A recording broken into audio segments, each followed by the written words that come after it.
আৰু এয়া হৈছে আজি ৰাতিপুৱাতে এওঁ যাবলৈ ওলাইছে গুৱাহাটীৰ বাহিৰলৈ। যোৱাকালি 10:30 ৰাতি 10:30 পিছত আহি ঘৰ সোমাইছিলেহিহে। আজি আকৌ যাবলগীয়া হ'ল।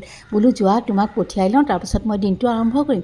কিন্তু মই আৰু ভিডিঅ' কৰিব নোৱাৰিলোঁ দেই। আজি যিহেতু আছে ঘৰত শিৱ পূজা, গতিকে একদম কম সৰুকৈ ভিডিঅ' এটা লৈ আহিছোঁ।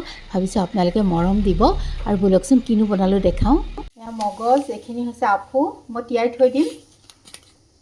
কেইটামান আলমণ্ডো দিছোঁ, তিয়াই থৈ দিছোঁ পনীৰৰ কাৰণে। এইফালে মই বনাই আছোঁ পায়স। সদায়নো একে ৰেচিপিবোৰ কি দিম আৰু সেইকাৰণে দেখুওৱা নাই। এইফালে এখন বইল চব্জি কৰি লওঁ। এইফালে দিছোঁ মই আদা, পোস্ত দানা আছে, ইয়াতে মগজ আছে, আলমণ্ড আছে, এইখিনি মই ধুই লওঁ। মই এইখিনি চেকনিখনত দি ধুই ল'লোঁ। আপোনালোকে যদি একে নিৰামিষ বনাব খোজে তেনেহ'লে পিঁয়াজটো নিদিব। মই পিঁয়াজটো দিছোঁ, যিহেতু মই নিৰামিষ যদিও পিঁয়াজটো ব্যৱহাৰ কৰিছোঁ। Hello' everyone, welcome back to my another blog. আজি হৈছে বৃহস্পতিবাৰ আৰু এতিয়া বাজি গৈছে আবেলি 4টা। এয়া মই ৰাতিৰ কাৰণে বনাইছোঁ আৰু অকণ পিছতে আকৌ মই প্ৰসাদ দিওঁ। এটা কৰিলে জলকীয়া দিব পাৰে, মই দিয়া নাই। এইফালে কেৰাহীটো এয়া মই পাতি লৈছোঁ। ইয়াতে মই অকণমান কুকিং অইল দিছোঁ আৰু ইয়াতে মই পনীৰখিনি ভাজি ল'ম হালকা ফুলকাকৈ।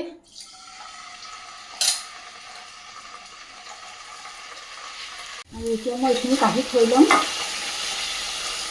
এনেই হেৰি নাই, অকণমান জাষ্ট মই তেলত ভাজি লৈছোঁ, বেছি এচামুচ ঘিউ, থেতেলাই লোৱা অকণমান লং, ইলাচি, দালচেনি আছে। আৰু এতিয়া মই ইয়াতে দি দিছোঁ এই যে এটা পেষ্ট বনাইছিলোঁ আফু, মগজ এইবিলাকৰ, সেইটো উঠি পেলাই মই পানীখিনি দি দিছোঁ। ভালকৈ ভাজি ল'ম। আৰু এয়া মই দিছোঁ, ভাজিছোঁ ভালকৈ।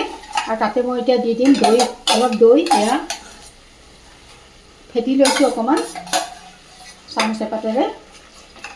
আৰু এইখিনি দি মই ভাজিম এতিয়া ভালকৈ। আৰু এইখন অকণ পানী দি ঘুটি দিম। মই পানী দি ঘুটি দিছোঁ। আৰু এইখিনি মই মিডিয়াম ফ্লেমত ভাজি থাকিম। সোৱাদ অনুসৰি নিমখ, আৰু ইয়াতে দিছোঁ অকণমান চেনি, জিৰা পাউডাৰ,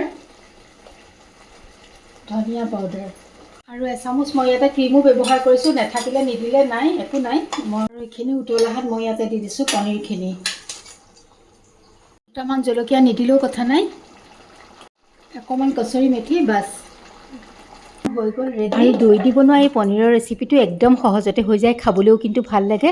আজি যিহেতু নেখাওঁ, খাই দেখাব নোৱাৰিলোঁ, আৰু তেন্তে আজিলৈ আহোঁ, মৰম দিব দেই।